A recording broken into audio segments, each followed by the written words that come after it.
காய்ச்சல், இருமல், சளி இருக்குதுங்களா? உடனே இந்த மாதிரி மிளகு சாதம் செஞ்சு சாப்பிடுங்க. இதை பார்த்து செஞ்சு பாருங்கள்.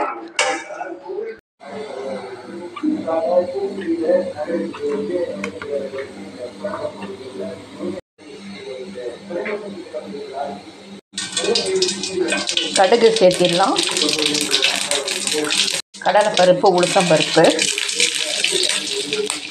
வெங்காயம் சேர்த்திடலாம். கருவேப்பிலை சேர்த்திடலாம். கொஞ்சம் சீரகம்,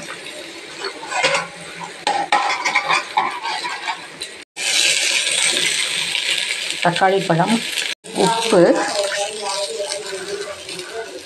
மிளகு சேர்த்திடலாம். கொத்தமல்லி தழை சேர்த்து வதக்கிடலாம்.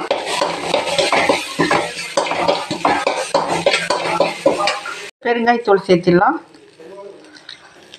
கடைசியாக சாதம் கலந்துக்கலாம். நல்லா கலந்துக்கலாம்.